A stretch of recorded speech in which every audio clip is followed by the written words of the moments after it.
9,998, 9,999. Whew. Here we go.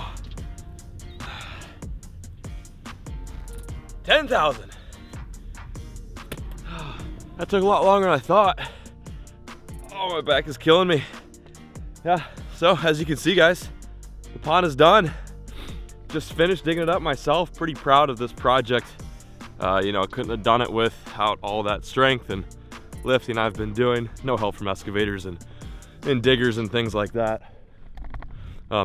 Anyway, welcome back to the channel, Wieners. It's good to see you, good to have you here. Yes, the pond project has commenced. It's been going on for the past few days.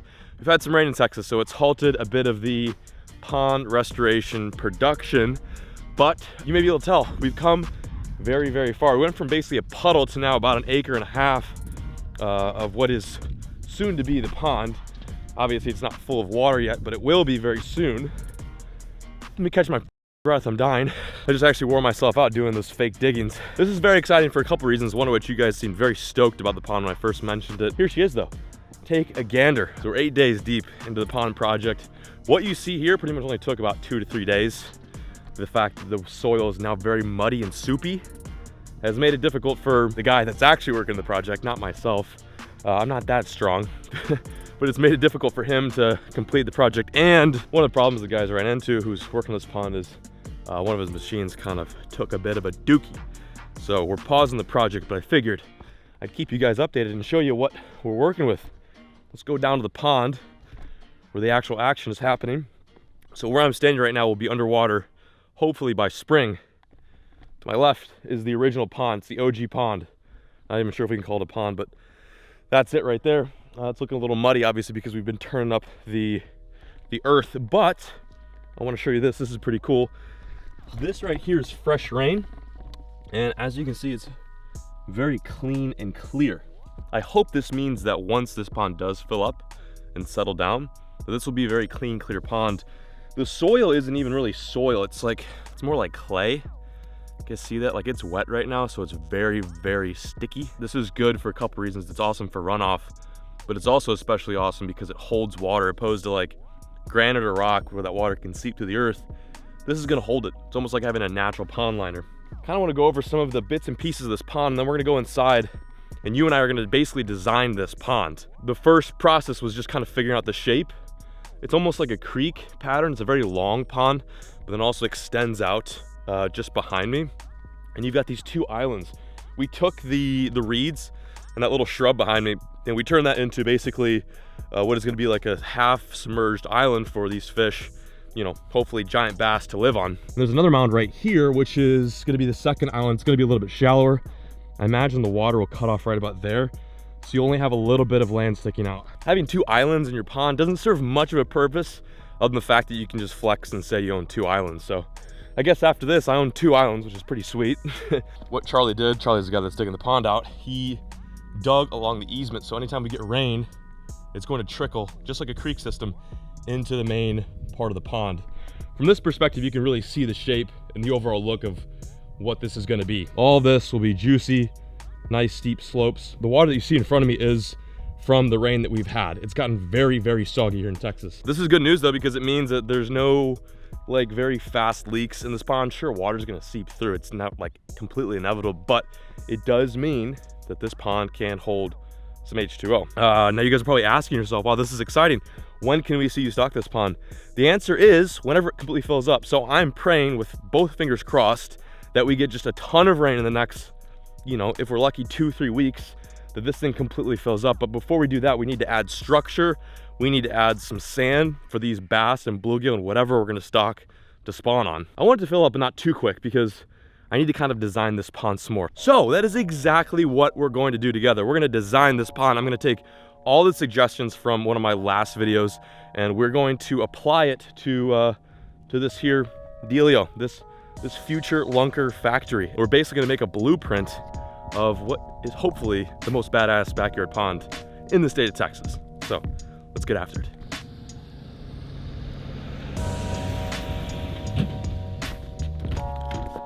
Hey, what you guys doing? What you guys doing?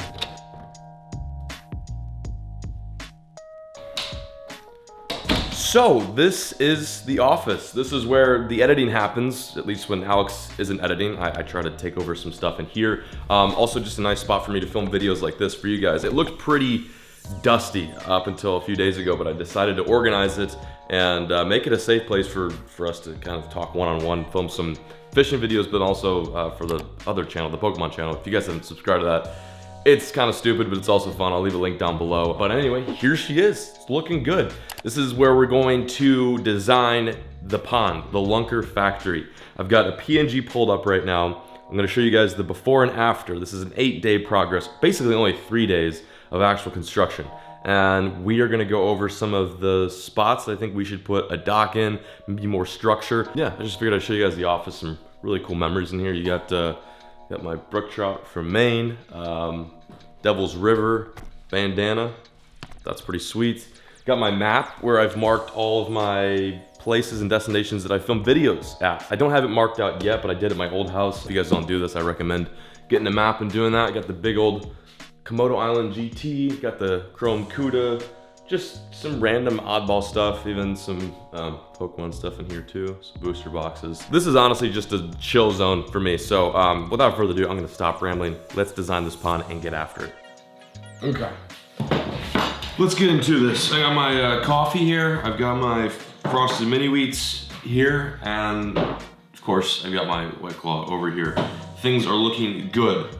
I'm excited for this because I really have not gotten a chance to see the pond before and after comparison. So right here is the original pond. I don't even know if you want to consider it as a pond. I'm calling it a pond just for the sake of this project. If you guys didn't watch any of the previous videos, it did have fish in it. It was very clear and it did have some grass. So lots of potential for this little micro ecosystem, which led me to believe that this can be built into something bigger and more bodacious and badass. You get my point. So what I did, called the contractor, he quoted me for $5 grand. He brought a bulldozer and an excavator, just a one-man job, started working on it. 3 days later, the pond slowly started to turn into this. And this is the current stage of the pond. This is not, of course, what it's going to look like, because that's about as sorry as it did before. It looks like a pile of dirt with some muddy water in the middle. But as you can see, he's dug out a lot. So what I'm gonna do is I'm gonna outline the actual pond for you guys, because the dirt line, of course, isn't the pond. That's just kind of the edge of where he stopped digging. So I'm gonna do my best. I'm gonna do the best of my ability to show you guys what the actual pond will look like. So this is the actual outline of the pond. Give you guys some perspective. This is a pretty rough drawing, but you get the gist. So this is what the pond shape looks like right now. It kind of looks like a duck. I think if we weren't going with Lunker Factory or one other name that you guys pick on down the road, Duck Pond would be a pretty good name for this one. But yeah, that's the current shape of the pond. It may get a little bit bigger. It really all depends on what we kind of see works when water starts to really trickle down to this pond. It's grown a little bit. That little left portion, that's new. So the original pond really was actually smaller than this right here, and it's expanded because we've dug out a little bit, and then also the rain has just filled it up even more. It's a weird looking pond, and just because it's this small or this shape right now doesn't mean you can change over time. But this is just kind of what we're going for at the moment. And it's a perfect time to build a pond too, because the rain is just, and this is also a perfect time to build a pond too, because the rainy season is just about to hit in Texas. We're like literally right on the edge of, you know, what's gonna be like nasty spring rains, nasty late winter rains. Like it's gonna get very soggy here in a bit. So very confident this pond will fill up all the way. It's got a maximum depth of about 8 to 9 feet. And we may make it even a little bit deeper. The problem is there's limestone and a little bit of rock underneath that clay and that mud, and that will kind of make the water seep down. Bunch of technical shit. You guys don't care, I don't care. Let's get on to it. Okay. Ooh, wow, it's an Ultra HD. So this is the shape of the pond. The deepest portion is probably like right about there. Let's make this a little bit easier on ourselves. How the fig do you change? Okay, here we go. Sorry, it's my first time using Adobe apparently. Okay, there we go. Okay, cool. So I'm gonna draw around the areas that is basically water, where there's gonna be predominant water. The actual pond itself. We do have 2 islands, like I mentioned, so we're gonna leave those guys out of the water, obviously. It's fun, feels like a school project. Bada bing. Multiple bang. So this is the pond. You get 2 islands. You got island 1 and you got island 2. This definitely gives me a better idea as to what this is gonna look like. Let me take a bite of my cereal.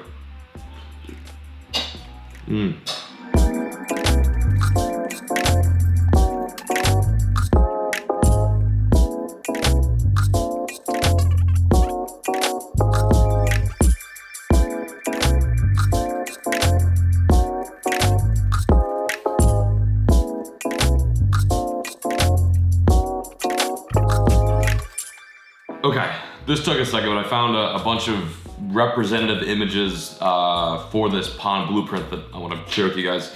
I have a very specific idea as to what I want to do with this pond. As you guys know, this is going to be just like a huge, vast ecosystem. That's easier said than done, but with that, I also want to make it just a unique pond in general. So I've got some little clip art things here, and we're just gonna build this pond. Again, this is all in theory. I don't know if any of this is actually possible, but this is kind of what I want to do. This is my vision, I suppose. I definitely want sand in most parts of this pond. Definitely like right in through this area, some sand. That's also kind of like a creek channel per se. So any sort of bass that is wanting to spawn will kind of follow that current. So definitely want to put some sand here. And then with that sand, I want there to be some rocks. Photoshop is just not the easiest, especially for a dork like me. Okay, so I definitely want there to be some pretty big rocks. Nothing ridiculously huge, nothing like Devil's River or anything like that, but I do want some rocks, and I definitely want to put these closer to that sandy area. You feel? Gives a place for those big fish to hang out too. Feel comfortable. We'll throw some rocks over here. Just tossing some boulders around. Random rocks. Maybe some smaller ones. Look at that. Look at them rocks. Look at them rocks. Each part of the pond is gonna have its own kind of unique characteristics. Where my cursor's over right now is the deepest spot in the pond. I'd like to add some grass. I don't know how smart it is to add like aquatic vegetation in a little tiny pond like this, but I think with a little bit of balance and a little bit of management, it wouldn't be a bad idea. I think every good ecosystem has to have some sort of aquatic grass. I'm not saying hydrilla or coontail, something that spreads very quickly, but having a little bit of vegetation in your pond is not terrible. It adds oxygen, it breeds life. You know, beluga have a place to hide now, bass have a place to chill when it's hot or cold, and I want that grass to be in the deepest zone. So we got one area that's got rock, one that's got grass. Up next, I'd like to put some stumps in a few of these areas, like actual legitimate stumps. I want the goal for this pond is to make it look as close to an actual ecosystem, like an actual lake that I would fish, I possibly can. So we're basically gonna litter this little island with some stumps. Finding stumps is not gonna be too hard, but it's gonna be a little bit challenging because I gotta literally go and find an actual stump. I don't have any trees in my backyard, so I can't just dig up a stump, but having those stumps will be awesome for fish to spawn on. Fish that don't necessarily like to spawn on grass will sometimes spawn on the top of dead trees, which is something I learned when I went to Louisiana. Let's see what else we're gonna do. Well, one thing I wanna do, and I don't know if this is the best idea, but I'd like to add like a weeping willow to the pond. Weeping willows just seem to hold a lot of insects, hold a lot of life. Again, I want this pond to breed life, even outside from what I stock it with. So adding a little weeping willow would be sweet. I think it's an awesome tree. Big fan of weeping willows, 10 out of 10. I don't know why, I've always liked weeping willows, and I've always caught big fish under willows as well. So that's just something that I wanted to include. In the realm of trees as well, I want to add some bald cypresses. If you guys live in Texas, you know this is like a very staple tree for fishing. Again, this goes back to the theme of making this feel like an actual Texas lake. Basically, I'm not sure if that's possible to add bald cypresses into a pond, or if it's even simply a good idea. It might mess with the acidity of the water or something technical like that, but I'd still like to give it a shot. Their roots actually kind of dip into the water, it creates an ecosystem for the fish. The mission is just to make this as appealing to fish as it possibly can be. I'm thinking about taking the dock and actually not even doing a dock, but just doing a bridge between what is essentially the dam and that first little island. For now, I'm just gonna put the dock right here. Looks good. Deepest point in the lake, you wanna put the dock there. Just makes the most sense. The dock's nice because people have a place to stand and fish, but it also adds a bit of shade for the bass, for the bluegill, the crappie, anything that's gonna be dwelling. Lastly, gotta have some laydowns. It's not a mega fish factory without some big laydowns. So I think we're just gonna throw a couple of these pretty much everywhere. Boom, boom. Put one in the deeper spot too. And then just for the hell of it, look at that. Look at that. And just like that, we have designed the blueprints to the Big Bass Factory. So it looks good. This is just a general idea. It's a blueprint, it's an idea, a concept. But I wanted to show you guys where my head was at with this pond. And after this video, I want to hear more of your suggestions, some more ideas, some things that you don't think are probably gonna work with what you see currently in front of you, but also want to hear about, you know, what some things that you think I could add to make it even better. To me, this is almost perfect in my own eyes, my own unexperienced eyes, but this is where you guys come into play. Whew, that is gonna do it for today's video. Thank you guys so much for watching. I hope you enjoyed this. I know this is not the most exciting pond build video, but as things get a little bit closer to when this pond is truly gonna form, we are gonna film some more exciting stuff with this little Big Bass Factory. In the meantime, let us know what you think we should stock. I'm basically gonna end or start off each one of these pond videos asking you a question as to what we should stock it with, because that's the big important thing. So right now, choose between either a largemouth or a smallmouth to stock in this pond. Drop a comment down below, let me know what you think, and we will tally up the votes. Thank you guys so much for the view. I appreciate it. Stay safe, catch fish, and as always, folks, keep fishing, never stop.